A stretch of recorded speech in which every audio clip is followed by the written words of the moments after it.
Kisah inspiratif perjalanan hidup Maudy Ayunda yang patut ditiru oleh generasi muda. Sebagai publik figur, kehidupan Maudy Ayunda sangat menarik untuk diikuti. Maudy Ayunda lahir dari pasangan Didik Jasmendi R. Irawan dan Maureen Murjoko. Maudy Ayunda mengawali karir di dunia hiburan saat berusia 11 tahun. Saat itu ia terpilih memerankan tokoh Rena dalam film Untuk Rena pada tahun 2005.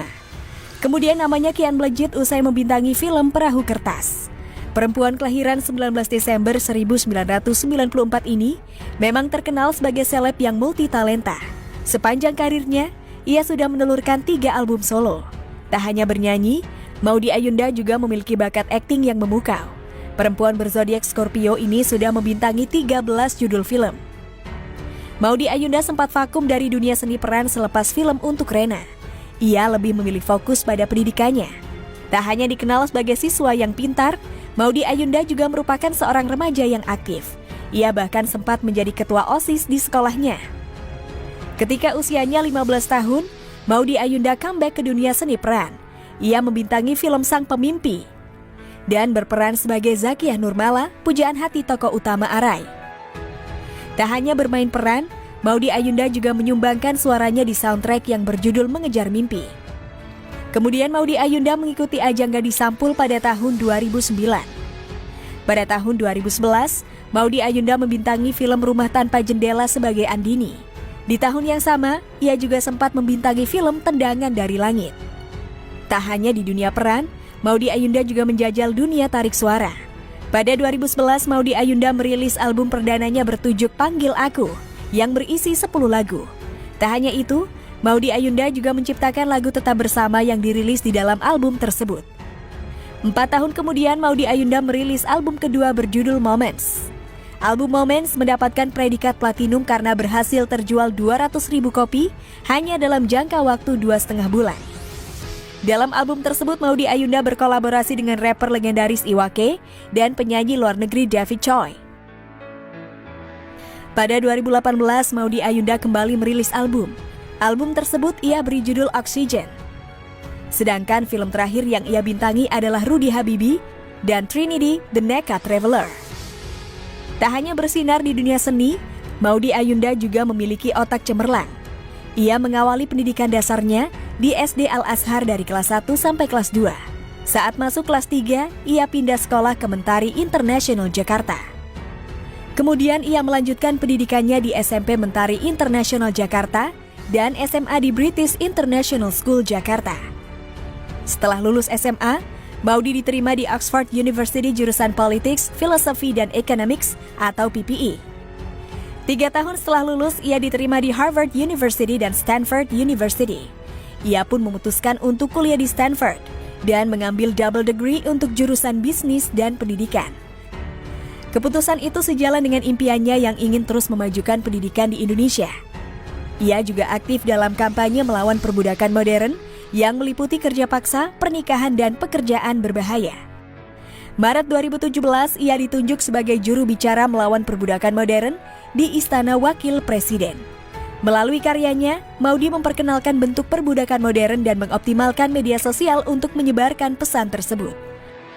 Pada tahun sebelumnya, ia terpilih sebagai wanita inspiratif Indonesia, influencer digital terbaik, dan milenial paling berpengaruh. Terakhir, sebelum tahun ini terpilih dalam Forbes 30 Under 30 Asia, Maudy juga terpilih dalam Forbes 30 Under 30 Indonesia pada tahun 2020 dalam kategori Art, Style, and Entertainment. Belum lama ini nama Maudy Ayunda kembali heboh. Pasalnya, ia baru saja menyelesaikan pendidikan S2-nya di Stanford University, Amerika Serikat. Stanford University merupakan salah satu universitas terbaik di dunia. Beberapa tahun yang lalu, kegalauan Maudy Ayunda sempat membuat heboh lini masa media sosial. Bukan galau karena masalah cinta layaknya orang seusianya. Gadis 26 tahun ini sempat kebingungan karena dirinya diterima sekaligus di 2 kampus ternama untuk melanjutkan pendidikan S2, Harvard dan Stanford. Tentu saja banyak orang yang meskipun bukan siapa-siapanya ikut bangga dengan pencapaiannya. Tapi nggak sedikit juga yang nyinyir dan merasa bahwa keberhasilan Maudy Ayunda semata-mata hanya karena dia punya privilege.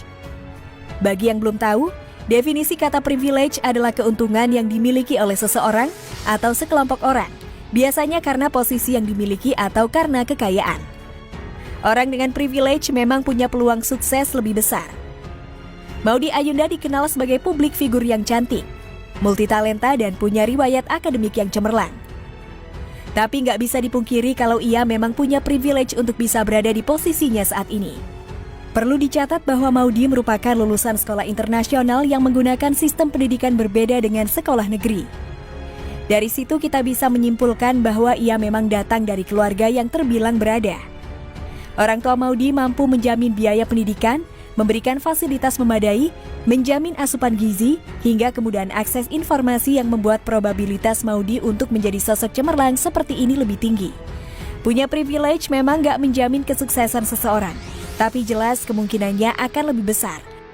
Dan faktanya nggak semua orang punya peluang yang sejajar. Meskipun privilege menjadi salah satu faktor keberhasilan, semua orang tetap punya jalan. Mungkin fakta tersebut terdengar kurang adil, tapi terlahir dengan privilege adalah sebuah hal yang tidak bisa kita pilih. Ada yang terlahir dengan banyak kemudahan dan akses finansial, ada juga yang harus bekerja banting tulang untuk sekedar memenuhi kebutuhannya. Tapi bukan berarti pandangan akan privilege seseorang membuat kita sering mengeluh dan merasa iri dengan mereka yang memang terlahir kaya. Seperti netizen yang hanya bisa nyinyir dengan kesuksesan Maudy Ayunda. Nyatanya nggak semua anak-anak orang kaya itu manja, selalu bergantung dengan orang tua atau bahkan nggak tahu makna perjuangan. Lahir di keluarga yang kekurangan pun nggak lantas membuat kita jauh dari kata sukses. Justru ketika menyadari adanya tingkatan privilege seperti itu, kita bisa termotivasi dan bekerja keras untuk mendapatkan kehidupan yang lebih baik. Semua orang layak berhasil karena Tuhan itu adil. Meskipun jalan menuju kesuksesan dan kekayaan setiap orang akan berbeda, dan meskipun privilege menjadi salah satu faktor menuju keberhasilan, semua orang pasti tetap punya jalan. Dan pada akhirnya, kita juga bisa membangun privilege sendiri. Banyak miliarder sukses dunia yang terlahir dari keluarga miskin. Salah satu contohnya adalah Jack Ma. Miliarder asal Tiongkok ini adalah salah satu contoh tokoh sukses yang bukan berasal dari keluarga dengan privilege. Sebelum sukses seperti sekarang ini, Jack Ma hanyalah seorang guru yang hidup miskin. Kerja kerasnya lah yang membuat ia bisa memberikan privilege kepada keturunannya. Begitu juga dengan kita, jika orang tua belum bisa memberikan itu, maka berusahalah untuk membangun privilege untuk diri sendiri dan keturunan kita kelak. Kita bisa memulai membangun privilege tersebut dengan mengubah pola pikir, bukan malah iri dengan keberhasilan orang lain.